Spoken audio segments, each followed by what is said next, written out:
film Backroom m'a franchement bluffé. On connaît toutes et tous cette fameuse image qui a lancé tout l'univers, tout le mythe autour des backrooms. On voit même l'ampleur que ça a pu avoir avec toutes les vidéos YouTube qui sont sorties dessus.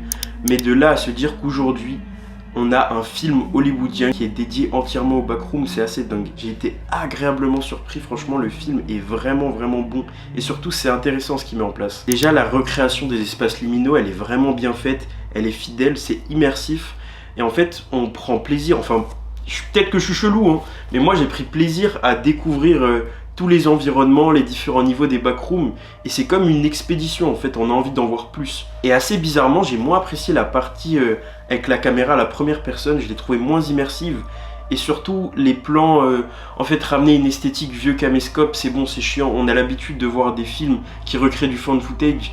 C'était un peu trop attendu, j'ai envie de dire. Alors que pour le reste du film, où le personnage est directement en immersion dans les backrooms, on a un côté beaucoup plus terrifiant.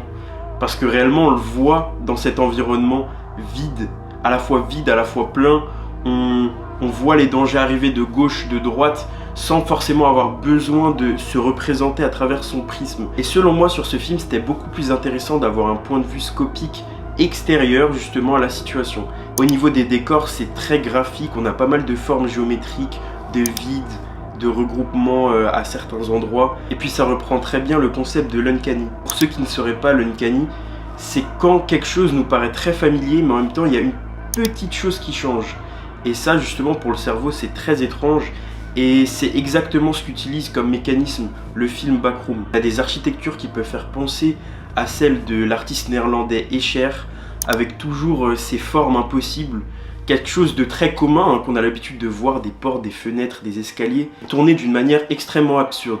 Et ça arrive même jusqu'aux humains, avec les représentations d'humains qu'on a au sein des backrooms, qui sont constitués à partir de souvenirs, mais donc où on a une certaine modification. Et selon moi, c'est justement là où le film est très fort, c'est d'avoir trouvé un axe extrêmement intéressant pour parler des backrooms, avec une problématique de schémas neuronaux qui se répéterait tout au long de la vie, ce qui est réel, et ce qui donnerait lieu à des backrooms. Et chaque personne serait constituante de ses propres backrooms, qui serait comme une prison intérieure, et une suite sans fin de souvenirs, que ça soit de personnes ou d'environnements qui nous sont propres. Et je trouve que ça vient vraiment ramener une profondeur au scénario, qui de base aurait pu être très léger, on parle de backroom finalement. Est-ce qu'on avait forcément besoin d'avoir une explication ?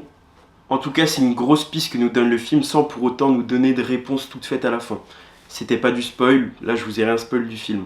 En tout cas, je vous encourage à aller le voir, moi je l'ai trouvé vraiment stylé. Si la vidéo t'a plu, abonne-toi et dis-moi ce que t'en as pensé en commentaire. Ciao!